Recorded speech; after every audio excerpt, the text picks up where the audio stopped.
Trey. I'm the head of consumer experience for Blue Run. I didn't say hello. Like, thank you. I help, alongside Shaylin and our founding team, help start this brand and build the brand. And now we're part of the Coors family. So Molson Coors brought our company in 2023 in August. And so now we have a portfolio of whiskeys. We're advertising and showcasing Blue Run because it is a Kentucky brand through and through. The butterfly here that you see on our bottles is the state butterfly of Kentucky. It's the Viceroy butterfly. It's the #1 species of butterfly. It's like the largest single species of butterfly populated in North America here in Kentucky. If you don't believe me, go to the Muhammad Ali Center. They have a whole thing on it. And then Blue Run is actually a homage to our hometown, of Georgetown, Kentucky. So everyone in here has heard of a brand much bigger than ours called Elijah Craig, right? Yeah. Right on. So Elijah Craig was an actual person. There's a spring that he founded in the town that he founded in Georgetown called the Royal Spring. You guys actually drank our Royal Spring commemorative bottle for Georgetown today. And so the locals, before it was called the Royal Spring, it was actually called the Blue Run. Hard limestone bedding, relatively shallow in most places. And this is where Elijah Craig pulled his water from to make his whiskey. So when we started this brand, what we didn't want to do is be like, yeah, we found a bottle in an attic somewhere, and we got some paper labels, and some yeast on the bottom of my shoe. That's our whiskey brand. We wanted to pay some attention and some respect and homage back to the birthplace of bourbon, and that was Georgetown. So, option, I heard youngest, age, yeah. Lower to higher proof age. Anything else? Price, that's a good one. Whiskey type also. The type of whiskey? Across Perfect. categories, yeah. Yep. So, like, if you do types, what do you usually start with versus end with? Well, just as an example, I'll do like a bourbon first, maybe then a rye. If I'm doing a single malt, that'll probably be last.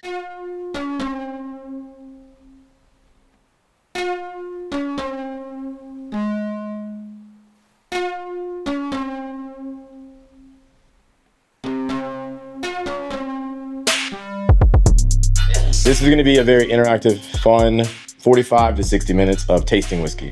We're not drinking in this room. If we get there, don't tell anybody because I had to say that. We're tasting whiskey and it's going to be really fun. Then in front of you, you have 6 samples. We're going to focus on the first 3 up front.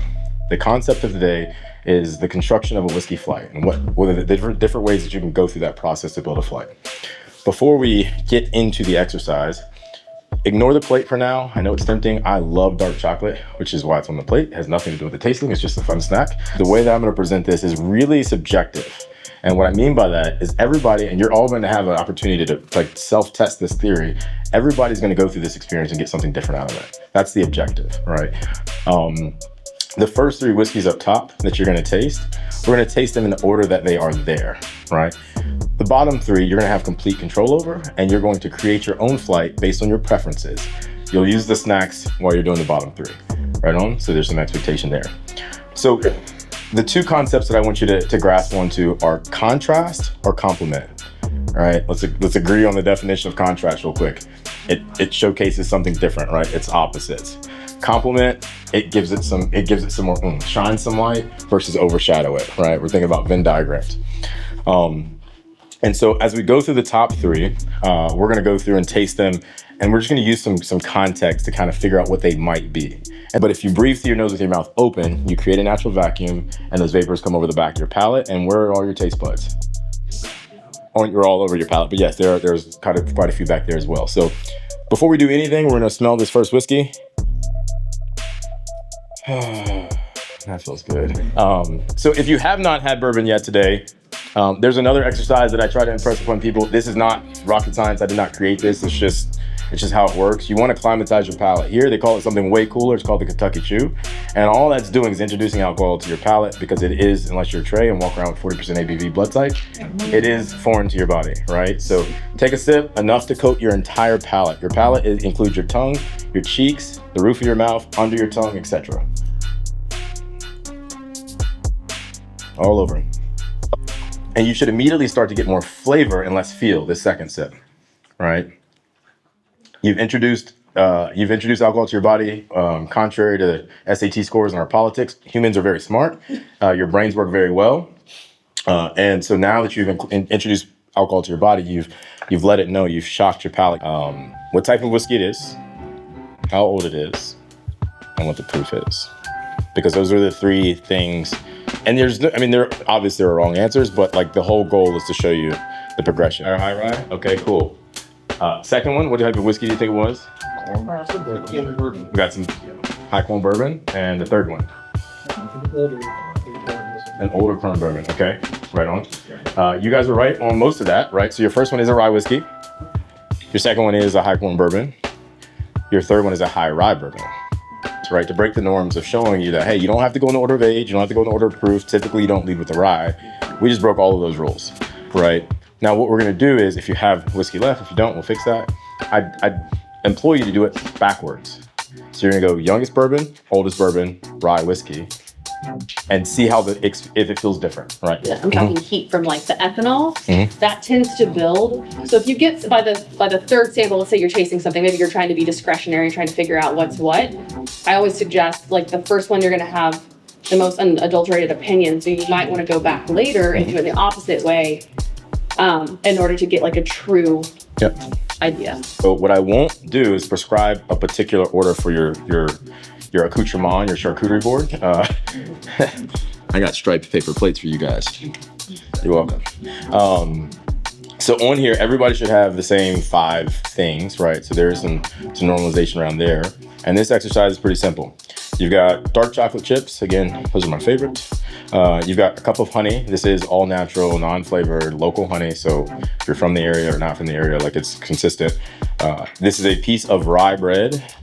And then you've got some raisins. So I would suggest so these are not the same whiskeys as what you had before. So this is a whole new net new set of whiskeys. They're not the same. We're on this road. On your bottom road, one road closest to you. I would suggest that you treat this just like you did your first flight, but then start introducing food, right? So go ahead and nose it, taste them. All right, how are we doing over here? I see a lot of empty cups. So far, so good. Right on. That gentleman's got like a dissertation. You're taking copious notes, my man. I like that. Louisville. I love that. You drove it furthest. I love it. I'm trying to see what got going first. I think I scared people. You guys need the chocolate. Like, it's good. I scared people. Everybody's like, don't eat the chocolate. I was like, don't eat the chocolate. Nobody's touching the chocolate yet. Okay, so I will say, I'm going to be pretty bold in saying this out loud. The women take the best. The ladies here take the best notes. Like, you have more notes than almost anybody. Women have the best palate. That's a fact. That's why we have Shayla. She does the magic. That's your favorite? The third one's your It goes favorite? really well with the rye, Uh-huh. the honey, the peanuts. So it goes well with everything almost. Almost. Yeah? I didn't think it went so well with the chocolate. Okay. Put a star next to your favorite whiskey and tell me what you paired it with. You just drank it. And it was. I didn't try it with the chocolate, but I like it better. You like it straight up. Bottom left, the honey and the raisins. Whiskey, honey, and raisins sounds like it should happen every day. Anybody else like number one? Really? Okay. You got. I like this one. I Okay. had that with the peanuts. Oh, lovely. They have like a peanut Okay. butter, Peanuts and chocolate. peanut butter. Okay, great. Okay, so number two. So the second one. Let's ask a couple of people because a lot of hands went up. What did you pair it with, sir? I paired it with the rye bread. The rye bread. You liked it with the rye bread. Peanuts and honey on the middle one. And so you did a little bit of a contrast. So you had the salty and the sweet and kind of a double sweet because the roastedness of the peanuts. So now what did that do for the whiskey? Did it make it, I thought it made it both ways. it brightened it up? Okay, so you masked with some of those deep notes with the honey and sweetness and the roastedness of the peanuts. And so it brought out some of the bright notes. So did you get like fruitier notes because you didn't have any fruit in your... Okay, very cool. I love that. Bag right here, it's invisible. And there's a bigger cat inside of it. It was all the same whiskey. Nice. All three of the bottom are the same exact whiskey. That's why I like it. I give you my word, there was 9 people in here. It was all the same whiskey. Which one? The bottom 3 are all the exact same whiskey, poured at the exact same time. It is a 7-year-old high rye Kentucky straight bourbon. And so here's what, so that was, you guys tried it earlier. Yeah. What you're saying is And so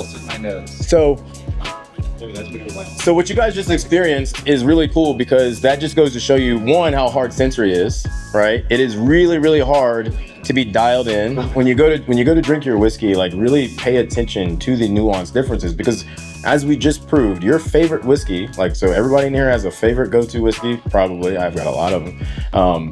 A favorite go-to whiskey that was your favorite because you had a great memory with it.